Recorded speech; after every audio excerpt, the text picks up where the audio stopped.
All right, what's up, y'all? It's Flying Squirrel. So this card last weekend in Paris, I wasn't able to watch it. I was actually busy all day Saturday. My church had a soccer tournament, so I wasn't able to be Ariel Hawani for you guys. I was too busy being Maradona. I couldn't be Kale Sonnen for you guys. I was too busy being Kylian Mbappe. Right? Yeah. But I caught up on the event, and let me tell you something. Moicano is my favorite fighter in the UFC.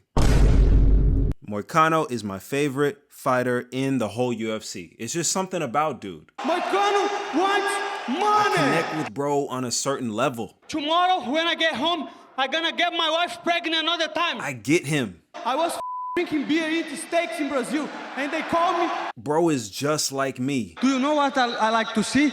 A big check performance. And when I say favorite, I don't mean favorite like I think he beats Islam Makhachev. I don't mean favorite like he's the most inspirational fighter with a crazy story. What I mean by he's my favorite fighter is that I need him to win. Every single time he fights, I need him to win because I need to hear what he's going to say on the mic after the fight. He is without a doubt the best post-fight mic worker in the UFC. Without a doubt. Why does that sound like a sketchy job? Post-fight mic worker.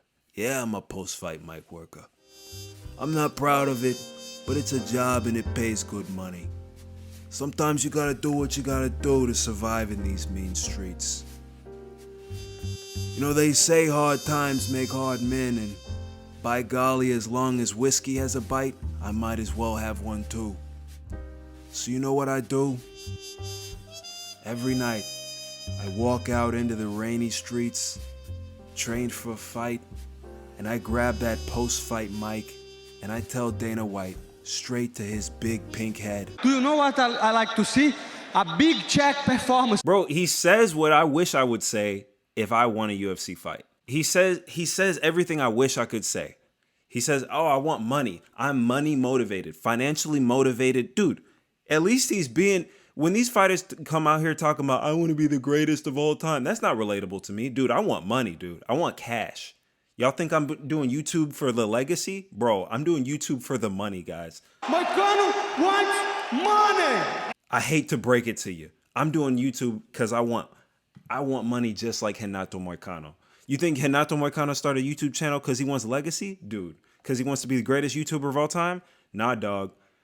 Renato Moicano wants money, and so does Flying Squirrel. And I also think it's so funny that he goes and he'll give like random book recommendations.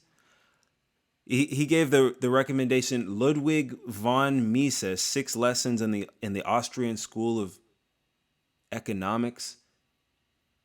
Is that the wrong one? Democracy, the God that failed us, Ludwig von Mises. Bro is the living embodiment of the meme that men will learn everything about the French Revolution instead of going to therapy. Dude, and that's so true, guys. I don't know about y'all, but I could tell you everything you want to know about the rise and fall of Benito Mussolini. But if you were to ask me to explain my emotions, I would crash out. How the f*** is that even a question? Dude, I could tell you everything you want to know about the Incan Empire. I could start to finish tell you the whole story of the Incan Empire. But if you ask me about my relationship with my close family members and how that affects me on a day-to-day basis. How the f*** is that even a fucking question? But bro, who needs therapy when you have Money!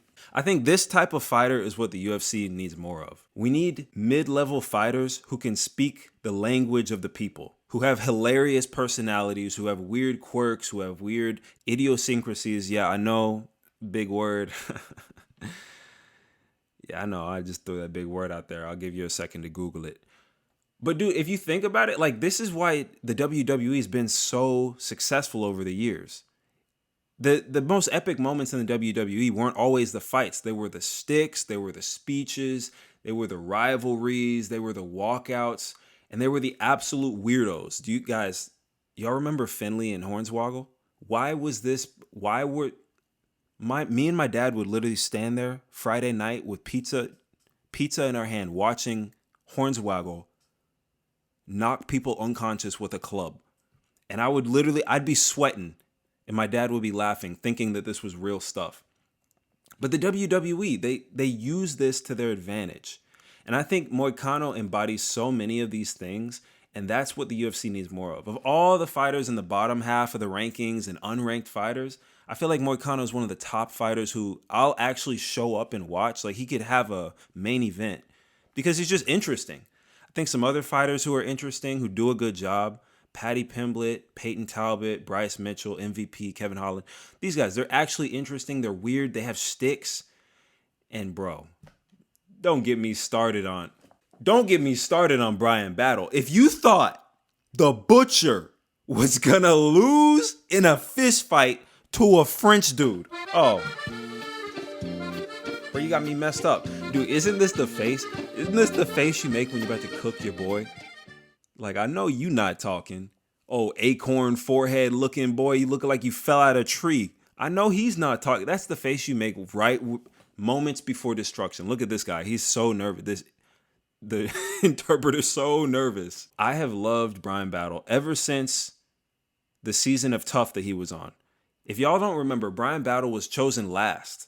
He was literally chosen last. He's not even like a lifetime MMA dude, not a lifetime fighter, not even like a wrestler or nothing. He was just a fat dude who started training to lose weight and then he got good at it. He's just like Khalil Roundtree. And this is the doggone, guys. This means something to me, man. He's just like us, bro. He's just a normal dude.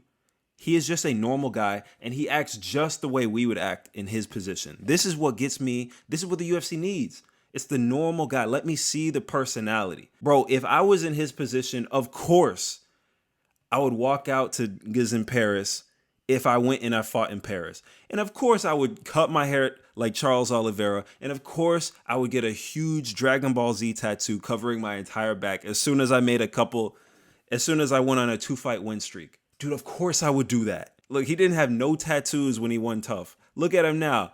Look at me now. Look at me now. Bro, he's just like me, dude. I love Bryan Battle.